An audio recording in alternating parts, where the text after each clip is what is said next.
മലപ്പുറം കൂരിയാട് ദേശീയപാത തകർന്ന സംഭവത്തിൽ കടുത്ത നടപടിയുമായി കേന്ദ്ര സർക്കാർ. കരാറുകാരായ KNR കൺസ്ട്രക്ഷനെ കേന്ദ്രം വിലക്കി. കൺസൾട്ടന്റായ ഹൈവേ എഞ്ചിനീയറിംഗ് കമ്പനിക്കും വിലക്കേർപ്പെടുത്തി. കേന്ദ്ര ഉപരിതല ഗതാഗത മന്ത്രാലയത്തിന്റേതാണ് നടപടി. മലപ്പുറം കുരിയാട് ദേശീയപാത ഇടിഞ്ഞുതാഴ്ന്ന സംഭവത്തിൽ രണ്ടംഗ വിദഗ്ധ സമിതി പരിശോധന നടത്തി റിപ്പോർട്ട് കേന്ദ്രത്തിന് സമർപ്പിച്ചിരുന്നു. ഈ റിപ്പോർട്ടിന്റെ അടിസ്ഥാനത്തിലാണ് കേന്ദ്ര സർക്കാരിന്റെ കടുത്ത നടപടി. കരാറുകാരായ KNR കൺസ്ട്രക്ഷനെ ഡീബാർ ചെയ്തു. കൺസൾട്ടന്റായ ഹൈവേ എഞ്ചിനീയറിംഗ് കമ്പനിക്ക് വിലക്കേർപ്പെടുത്തി. ഡീബാർ ചെയ്തതിനാൽ തുടർ കരാറുകളിൽ ഇനി പങ്കെടുക്കാനാകില്ല. കമ്പനിയിലെ 2 ഉദ്യോഗസ്ഥരെയും സസ്പെൻഡ് ചെയ്തു. ദേശീയപാതയിലെ അപാകതകളെക്കുറിച്ച് പരിശോധിക്കാൻ IIT വിദഗ്ധർ ഉൾപ്പെട്ട 3-അംഗ സമിതിയെ നിയോഗിച്ചു.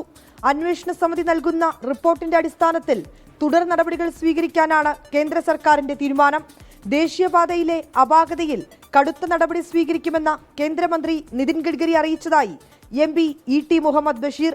വീഴ്ച വരുത്തിയ കമ്പനികൾക്കെതിരെ നടപടി സ്വീകരിച്ച കാര്യം കേന്ദ്രമന്ത്രിയുടെ ഓഫീസിൽ നിന്ന് അറിയിച്ചിരുന്നു.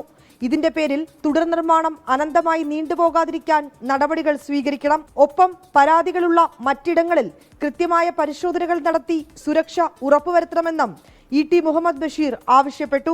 24 ഡൽഹി.